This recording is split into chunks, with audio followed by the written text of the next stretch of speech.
And we are live in two places. Three places, on technically. Instagram and two Facebooks. Two Facebooks. Two Yes. Facebooks. Two Facebooks. Hi guys. Hey guys. How's it going? Cian Kenshin here. Stephanie J.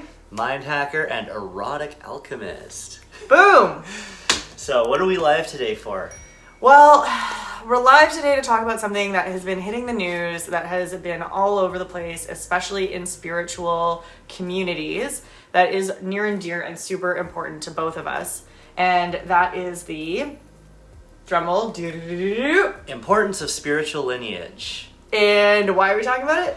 Because there was a recent article. I mean, all this stuff's happening, right? Like the Trump is being impeached. Trump is being impeached. Yep.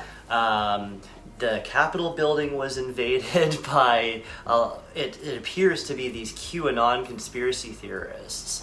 And there's an article that we'll put the link below here. There's lots of articles. There's you a lot, can find, but we'll show you the ones really we found. poignant one about how the QAnon conspiracy has kind of infiltrated. It's made its way into the minds of a lot of spiritual folks. And the way this has shown up for me is that a lot of people that are in my spiritual community have been having almost a bit of an identity crisis around this, because there's this awareness that like spiritual people are kind of, you know, depending on how you want to talk about it, being taken advantage of. We'll get into that in a minute. But there's this idea that maybe my spiritual path isn't what I thought it was. Maybe I'm doing more harm than good. Maybe I'm part of this large conspiracy theory and I didn't even know. So there's a lot of things going on, and it's creating this massive, massive identity crisis for people in my vortex, in my space. And we feel that we have a pretty interesting view on it. So we felt this was an important time for us to speak up. You know, I don't normally do the whole commenting on media thing, but this felt like an important one. This is important, and it's really important because there has been this wave of like, we're seeing all sorts of titles like priest and priestess and like shaman, self-initiated shaman. That one killed me. Right, we're seeing this wave of people who are waking up. Like, good job, like you're waking up. Awesome. And then, but there's no like grounding. There's no connection to a lineage. And they still feel the need to like give what is happening to them a name, and that's also great. However, without that grounding, you know, you might end up taking refuge in something that's different than what you thought it was. Yeah. So Right. let's talk about those terms of like shaman. That one I've seen thrown around a lot. Self-initiated shaman. And then let's talk about what's the other one that came up? Oh, mystery school. Mystery school has been used a lot. It's like people are using these like they're buzzwords. They're not buzzwords. They're actual titles. They're not marketing terms, guys. No, they have actual meanings. To be a shaman means that you have identified with a lineage, which Cian just talked about, and we'll dive more into later in this video, but you've identified to a lineage with cultural, historical, and ancient roots, and you have gone through in a very in-depth, intense, initiatory practice with that lineage that makes you capable of calling yourself a shaman. And these can take months, they can take years, they can take decades, and they are not for the faint of heart. Why is that?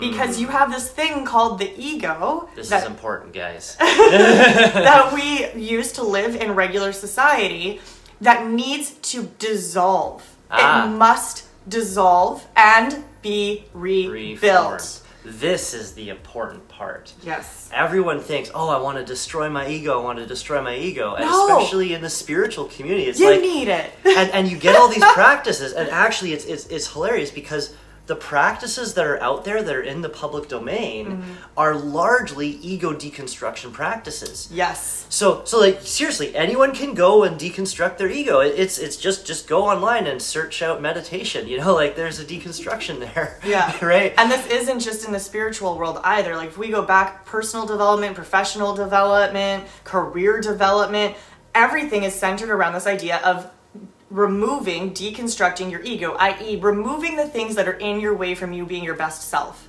That's literally what it is. And so it's not just spiritual people that are going through this process. Yeah, and we have to recognize that ego was built and formed that way for a reason, Yes. right? It's protecting you. And in a lot of cases, it's protecting you from believing things that are not in alignment with your reality, right? So when people go and they begin to deconstruct their egos, it opens them up, right? Yeah. It opens them up to believing things that are outside of their current belief field, right? Which is necessary. It's totally necessary. You want to grow, you got to like expand your belief field, right? You've got to Like, be open. You know, and I'm not saying don't go and believe in magic, because like I can tell you, magic can happen. It's real. We believe in magic. However, And. however, Yeah. Very poignant you need to important get thing trained. here. You need to get trained in magic. Yes. You can't just like will it into existence. And if you deconstruct your ego and you're not grounded in a path that's going to reconstruct it in a beneficial way for you and for society, you're opening yourself up to be reconstructed based on whatever you happen to take refuge in. Yeah, I like to use the analogy of you're basically a 3-year-old wandering around a supermarket without anyone to guide you. You're open, there's flashing lights everywhere, there's sounds, there's people, you have no idea what to believe or why you're there. And then anybody can just grab your hand and take you along their path. And that's the idea, that's the premise of taking refuge. You're taking refuge in this larger, like older adult who is keeping you safe from the scary things that can happen in the market.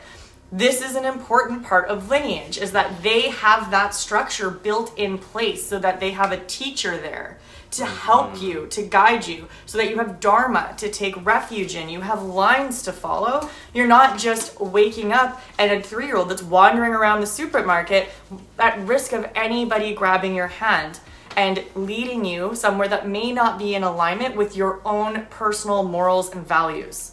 Right, yeah, and a lot of, like, for example, the QAnon conspiracy, right? It has a lot of factors. Like, it has a, quote, teacher or a leader or tribal leader or whatever, right? This is Trump. Charismatic right? leader. Charismatic leader. Charismatic and typically narcissistic. Those are kind of the key It things. has a bunch of teachings. I'm not going to repeat those here because they're, I mean... if You can Google want, them. You can Google them, but they're on a not, private browser. I don't want to magnify those by any means. Yeah. And then it has a community, right? So it has this community of people who believe that they've got this inside information and that everything that's outside cannot be trusted, and that really insulates you against. So again, this is creating another rigid belief field. So you've blown your belief field open. Now you latch onto this thing called QAnon. You're like, aha. And now I see things clearly, and then all of a sudden your belief field becomes rigid and closed again. Yeah, I mean, the reality is we all know that if you create a vacuum, i.e. you open and you remove a bunch of beliefs that are outdated for you, what happens? It gets filled with something. It's going to get filled with something. That's just the way it works. You create a vacuum, it will fill. So the issue here is that we have a lot of people that are waking up that have created this vacuum in their being, in their energetic being, and in their belief field, and it will always get filled with something. And if you are not connected to a dharma or lineage holder or somebody that's grounded, it can get filled with pretty much anything. And this is kind of what we're seeing happen right now, is it's getting filled with, well, QAnon stuff. And I mean, I think it's also worse because we're also in this state of unrest. People are home, people are scared, going on in the world. We've seen so many movements, like 2020 was a show. We all know that. And more people are waking up as a result, right? And there's still that hole there. There's still a hole there. And that's why we're seeing other teachings and institutions that have typically been very closed and holding teachings back, starting to go, oh my God, we need to open this up for people. Yeah, right? which is what you'll see with the mystery schools. Yeah, the authentic mystery schools. Mystery schools are opening up, Tantra schools are opening up. Yes. So like, guys, if you don't have a teacher, if you haven't found a lineage, like, start looking for lineages. Mystery schools, Tantra, Zen. There's like, lots. They're all The Kabbalah, opening there's up tons. because they know this is a problem. Meditative technology got thrown out there. It blew up when Tibet blew up because China kind of like went. all of the teachings and stuff got spewed all over the world, and now it's out there, and now the internet's magnifying it, and everybody has access to this. Which is beautiful. We're not saying that's a bad thing. It's perfect. This is just an evolution. Yes. Right? And now the teachings and the lineages, like in my previous video, I said they're all starting to come online. They're all starting to become available at the same rate that the teachings are becoming available. So now you have a teacher and a teaching, and you just need a community. Those are the three factors: teacher, teaching, community. And the reason that is there is because it creates a safety net around you. You have a teacher who is not a charismatic leader who is trying to override your belief system. This is so important. If that is what you have, please run the other way. Compassionate. A compassionate guide. You will have a compassionate guide. Okay? Somebody that is going to help you when you trip and fall. They are going to dust off your knees when you fall and put a couple band-aids on, but primarily they are going to allow you to find your own truth. They are going to point things out for you, and they are going to guide you, but they are not there to override your own existing belief system. And if that is what is happening to you, that is not the purpose of a lineage holder. And nobody that has gone through the initiatory process of a lineage holding school or organization is going to operate in that fashion. It's so, so important for you to know that and practice discernment when you're picking who your teacher will be. So ask yourself this question, and this is the question my abbot asked me. The abbot of my Zen order. Kenshin, why are you waking up? If you don't know why, find out before you start. Right? And this is key. If you ask yourself honestly, why am I waking up? What is the reason? What is the purpose? If you don't know what that purpose is, you're going to end up blowing your ego open, and then you are aimless, right? So find that purpose first. Find out why you're, even if you're already in the middle of it, find that purpose. Find the ground. Where am I going? Right? And just the premise of I want to be happier, in my opinion, do you think that's enough? I feel like it needs to be a little more. Happiness is motivation. Yeah, but it's not the reason. It's not a destination. It's not the reason. It's not your why. Happiness is not a why. Right. So why am I waking up? So this is going to be different for everyone. However, you can use that to select, okay, well, what path do I choose?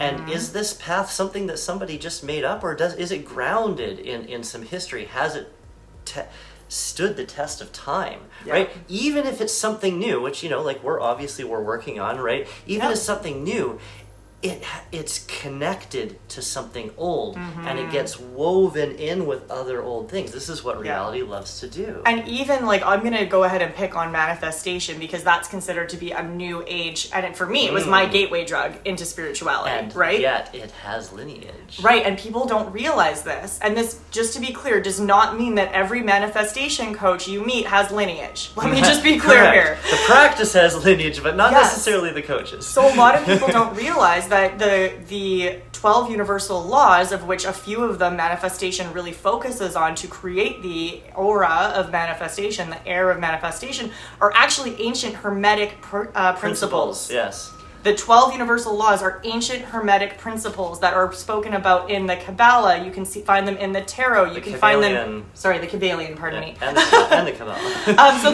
they're everywhere. Many books, yes. Right? It's impossible for us to pick up an ancient text that does not mention them. I think we've got at least 10 now. So yes, it's a new skin. Manifestation is a new skin on an ancient practice. And that is what makes it different than what we're kind of seeing pop up in other places. Yes, it's new age, but it's based in ancient traditions. Even the premise of things like transfiguration, that's an ancient tantric practice. So again, we've got these new phrases, these new words, these neo-spiritual terms that are based in actual ancient lineage. But that is not the case for all of them, you guys. You've got to do your homework. Yeah, I mean, shameless self-plug here. I'm writing a book called The Integrated Leader. And it is absolutely... To get those in. I know, I'm finally getting shameless plugs in. She's the master of that, by the way. The Integrated Leader, it's... just watch one of my previous videos if you want to know a little bit more about it. It's basically how MBAs are destroying the planet by destroying companies and themselves, and how we can change that. And it's using the foundational hermetic principles as like a guidepost. So if you're interested in that, drop me a line and I'll get you on the mailing list. It's coming out this year. It's scary. It's crazy scary. It's exciting. And we're turning it into a teacher training program and all this stuff. It's going to be lots of really cool big stuff. Yeah. So let's bring it back though. Bring it back. Get rid of the little rabbit. We've got the little rabbit. Oh, we can't use that term anymore because QAnon uses it. They ruined all our Matrix references, you guys. I'm also mad about that. Anyways, haha. So if you do not have lineage, if you've woken up, you're in the spiritual community, you do not have lineage, you do not have a school, you have no idea what you identify with, what do? Find a teacher. How? Find someone who has lineage and ask them. So my advice would be to feel into what feels like a root base for you, right? What if you look at all the different practices, whether it's tarot cards and crystals, look into all the different stuff that you use. What is the root? What is underneath all of that? Lean into that because each one is going to have its own lineage at the core of it, right? Like crystals are all going to be around they believe most of them are like a pagan style ancient tradition. Tarot cards are actually taught, those go back to like ancient Egypt, believe it or not. Hermetic principles, right? So find the things that are important to you. Find the spiritual practices that you like. If it's meditation, then maybe you want to go down one of the Buddhist tantric Zen technologies, There's right? prayer, there's some Christian mysticism sort of options. Totally, right? Yeah. So find the root of all of your practices and then start looking for lineage holders based on those practices. Try to find schools based on those practices. And if you have no idea and you're really into the neo side of things and you're like a little bit of everything, finding a good mystery school is probably your first step because the mystery schools kind of cover a very wide variety of these different principles and they are also lineage holders. And that comes with the caveat that the word mystery school is not trademarked. Anybody can use the word mystery school. Please, please, please do your research. Ask them. And read the website. Who's your lineage from, right? Yeah, what I want to see, because a lineage holder will show you, for example, in our Zen tradition, Hollow Bones, in their book, they have all the way back to Buddha. The Gautama lineage. Buddha. Every single every name of every lineage holder all the way through these last 2,500 years to Junpo. Who is the current abbot at Hollow Bones.